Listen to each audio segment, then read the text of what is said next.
This video may not win me any points with my friends from Ohio, and it's not meant to be offensive, but you guys drive slow, and I think I know why. It's because it seems like waiting around every corner with a radar gun is Ohio law enforcement, ready to write you a ticket.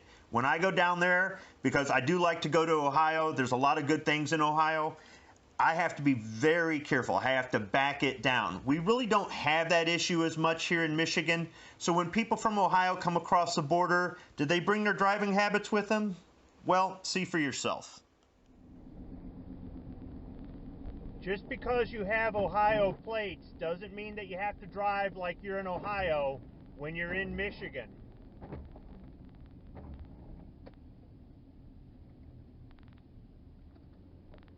Goodbye.